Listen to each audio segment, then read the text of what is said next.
నమస్తే, welcome to hit TV. నేను మీ anchor శమ.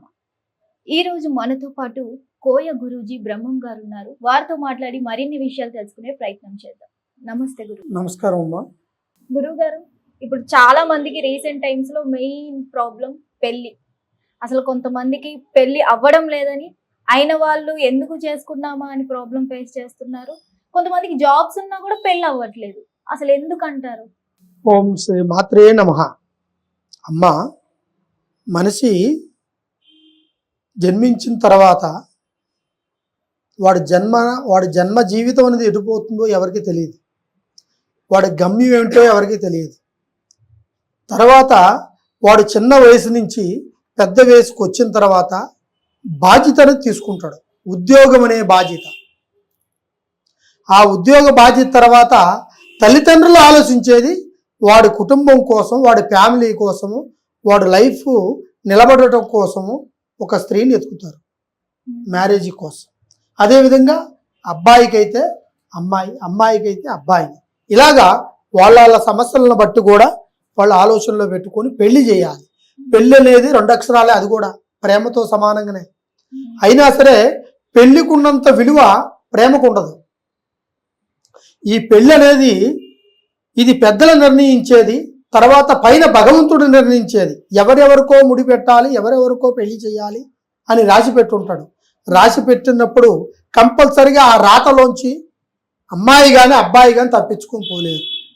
కొంతమంది ప్రేమించుకున్న వాళ్ళకు కూడా ఆ పెళ్లి జరగకోకుండా వేరే వాళ్ళతో జరిగేంత అవకాశం కూడా జరుగుతుంది.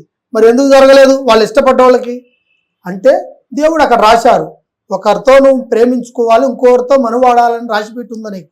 అదేవిధంగా పెళ్ళి అనే ప్రక్రియ అనేది పెద్దలు చూసే సంక్షేపం లాంటిది.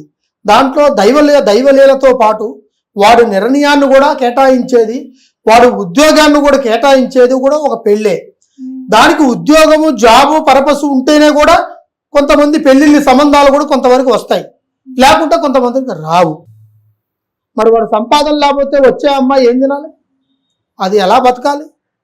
తండ్రి సంపాదన తల్లి సంపాదన మీద పెడితే కలవదు కదా. ఇప్పుడున్న జనరేషన్లో వాడు ఏదైనా సంపాదిస్తున్నాడా దానికి తగినట్టుగా ఈ అమ్మాయి పెళ్ళి అయిన తర్వాత కూడా ఏదో సాధించుకుంటుంది. అలాగే కొంతమంది పెళ్లి గురించి పోరాడుతూ, ఉద్యోగాల కోసం పోరాడుతూ ఆ ఉద్యోగాల్లోనే సంబంధాలు ఎత్తుక్కుంటున్నారు. కొంతమంది అయితే ఎన్ఆర్ఐ సంబంధం అయితే మా అమ్మాయి చాలా వరకు బాగుంటుంది, లేదా మంచి జాబ్ ఉన్నవాడైతే మంచిగా చూసుకుంటాడు, మంచి ఫ్యామిలీ గల్లోడైతే కొంతమంది చూసుకుంటారు. కొంతమంది అయితే ఫ్యామిలీ గల్లోడు వద్దు, అబ్బాయి ఒకడు ఉంటే చాలు, మనకి ఏ ఒక్క ఇబ్బంది లేకోకుండా అమ్మాయి అబ్బాయి ఇద్దరుగా హ్యాపీగా వండుకొని తిని హ్యాపీగా ఉండొచ్చు, ఉద్యోగం చేసుకోవచ్చు అని అనుకునే వాళ్ళు కొంతమంది ఉంటారు. కొంతమంది అయితే మనకి ఫ్యామిలీ ఉండే అమ్మాయి అయితే, మనకి కష్ట సుఖాలు మన అన్ని తెలిసిన అమ్మాయి అయితే మన ఇంటికి వచ్చి మన కష్ట సుఖాలని, మన తల్లిదండ్రుల కష్ట సుఖాలను చూసుకొని ఆ కుటుంబ పేరు ప్రతిష్టలు, ఇది అత్తగారింటి పేరుని తీసుకురావాలి. తల్లిగారింటి పేరుని వదిలేసినప్పుడు అత్తగారింటి పేరుని మొయ్యాలి. అది లాస్ట్ వరకు అర్థమైందా? ఆడపిల్ల అనే జీవితానికి అర్థం ఏంటంటే అక్కడ పిల్ల. అర్థమైందమ్మా? అదేవిధంగా మగవాడు ఏంద్ర అంటే మంచి అందమైన అమ్మాయిని చేసుకోవాలి, బుద్ధి కలిగిన దాన్ని, గుణం కలిగిన దాన్ని, మన కుటుంబాన్ని కష్టంలో ఉన్నప్పుడు తన ఇల్లు తన సంసారం అనుకునే స్త్రీని, తర్వాత మనం బాధల్లో ఉన్నప్పుడు ఓదార్పుగా ఉండే ఒక మాటని, మనకి అనుకూలంగా అనుసంధానంగా ఉండి మన ఇంటికి ఎటువంటి చెడ్డ పేరు రానికోకుండా, ఎటువంటి చెడు నామకార్థాన్ని తీసుకురానికుండా ఆ కుటుంబ పేరు ప్రతిష్టలు తీసుకొచ్చే అమ్మాయి కావాలని అబ్బాయి అనుకుంటాడు. అదేవిధంగా అమ్మాయి కూడా మనల్ని మంచిగా చూసుకునేవాడు కావాలి, మనల్ని కష్టపెట్టుకోకుండా, తలలో పూ తీయకుండా, కంట తడబెట్టనీయకుండా, మనకి ఏ కష్టం వచ్చినా నేను ఉన్నాను ఒక భరోసాను ఇచ్చేవాడు కావాలనుకునేవాడు అబ్బాయి ఉంటాడు. ఇట్లా పెళ్ళిళ్ళ విషయాల్లో కొంతమందికి కొన్ని ఆలోచనలు, నిర్ణయాలు ఉంటాయి.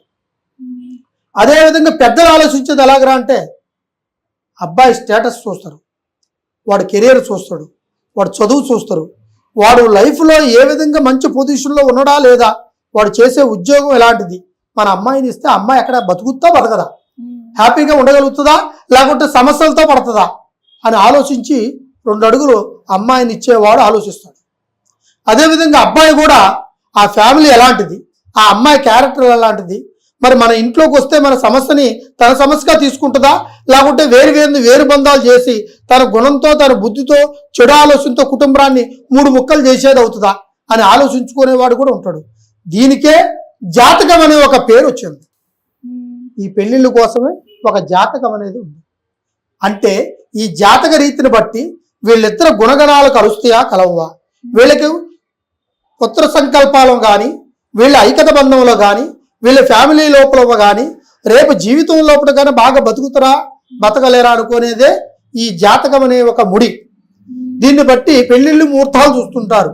అమ్మాయి రాశి నక్షత్రాన్ని బట్టి, అమ్మాయి పుట్టిన డేట్ ఆఫ్ బర్త్ని బట్టి, అబ్బాయి పుట్టిన డేట్ ఆఫ్ బర్త్ని బట్టి ఈ రెండింటికి అనుకూలంగా ఉందా లేదా, వీళ్ళకి మెడ పొంతన ఉందా లేదా, అంటే మెడ అంటే కళ్యాణం, మాంగళ్య ధారణ అనేది ఉందా లేదా, ఈ అమ్మాయికి సౌభాగ్య బలం ఉందా లేదా, ఉంటే వీళ్ళిద్దరిలో పెళ్లి ఏ టైంలో కావచ్చు, ఎప్పుడు కావచ్చు, ఆ సంబంధాలు కుదిరే అవకాశం ఉందా లేదా.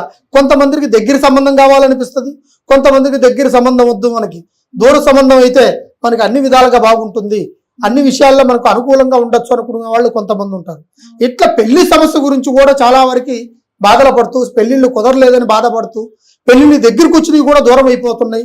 మంచి సంబంధాలు కుదురుకున్న తర్వాత ఆ అమ్మాయికి వేరే సంబంధం రావడము, ఆ అమ్మాయి వేరే వాడిని చేసుకోవడము, అబ్బాయి వేరే అమ్మాయిని చేసుకోవడము, ఇలా కలిగిపోయే దానివల్ల అమ్మాయికి ఎందుకు ఇట్లా పెళ్లి దగ్గరకు వచ్చి దూరం అయిపోయింది, అబ్బాయికి ఎందుకు దగ్గరకు వచ్చి దూరం అయిపోయింది అనుకునే మాటల వల్ల ఆ ఇంట్లో పెళ్లిళ్ళు కుదరకుండా పోవడము, వీళ్ళు మానసికంగా బాధపడుతుంటారు. అందులో కుజుదోషము, జాతక బల దోషము, నాగదోషము, తర్వాత వాళ్ళకి మైల దోషము, తర్వాత వాళ్ళు తప్పుడు నిర్ణయంలో తీసుకున్న అక్ర సంబంధాలతో కూడుకున్న నిర్ణయాల వల్ల, తర్వాత ప్రజల్లో కొంతమంది ఈ కుటుంబంలో ఈ అబ్బాయి ఇలాంటి వాడు, వీళ్ళ తల్లిదండ్రులు ఇలాంటి వాళ్ళు, ఈ అబ్బాయికి పిల్లనిస్తే వాడు సంసారం చేయలేడు, ఈ అమ్మాయికి అబ్బాయిని ఇస్తే ఈ అబ్బాయికి అనుకూలంగా ఉండలేదు అనుకునే చెప్పుడు మాటలు కూడా ఈ 5 సబ్జెక్టులు పెళ్లిళ్ళు కాకుండా పోవడానికి కారణాలు. కాబట్టి ఇటువంటి సమస్యలు ఎవరికున్నా కూడా కంపల్సరిగా మమ్మల్ని సంప్రదిస్తే మీకు ఈ 5 సమస్యలే మీకు ప్రతి ఒక్కదానికి పెళ్లి విషయం కారణానికి ముడిపడకుండా పోవడానికి కారణం. ఈ 5 సమస్యల వల్ల మీకు ఎవరెవరెవరు ఇబ్బంది పడుతున్నారో వాళ్ళందరికీ మాకు ఒక్కసారి కాంటాక్ట్ చేస్తే కంపల్సరిగా మీకు పెళ్లి కార్యక్రమం జరిగేలాగా, మీకు దూరమైన పెళ్లి కార్యక్రమం కూడా దగ్గర అయ్యేలాగా, మీకు అనుకూల సంబంధం ప్రకారము, అనుకున్న సంకల్ప ప్రకారము అదే సంబంధాన్ని మళ్ళీ మీకు కుదిరేలాగా కంపల్సరిగా చేస్తాం. సర్వే జన సుఖనో భవంతు, అష్టైశ్వర్య మనోసిద్ధి ప్రాప్తిరస్తు. హిట్ టీవీ యాప్, ఇందులో short news, live news, entertainment shows, movies, digital magazines తో పాటు మీ జిల్లా వార్తలను కూడా ఫ్రీగా చూడొచ్చు. ఇంకెందుకు ఆలస్యం, వెంటనే హిట్ టీవీ యాప్ ని డౌన్లోడ్ చేసుకుని ఫ్రీగా ఎంటర్టైన్మెంట్ పొందండి. Hit TV app, hit TV app, please download hit TV app. Hit TV app ని ఫ్రీగా డౌన్లోడ్ చేసుకుని ఎంజాయ్ చేయండి. మీకు నచ్చిన ఎంటర్టైన్మెంట్ కోసం హిట్ టీవీ యాప్ ని ఫ్రీగా డౌన్లోడ్ చేసుకుని ఎంజాయ్ చేయండి. హిట్ టీవీ యాప్ ని డౌన్లోడ్ చేసుకుని ఆస్వాదించండి, ఆశీర్వదించండి. ఇంతమంది సెలబ్రిటీలు హిట్ టీవీ యాప్ ని డౌన్లోడ్ చేసుకోండి అని చెప్తున్నారంటే ఎంత మంచి యాప్ ఆలోచించండి. అమెరికా అమెరికా అమెరికా అమెరికాలో చదవాలనుకునే వాళ్ళకి విశ్వసనీయమైన పేరు మన శౌర్య కన్సల్టెన్సీ. UK లో 1 year masters, UK లో 1 year masters, 2 years work permit up to 5 years visa. Contact Saurya Consultancy. Contact 89851 89851.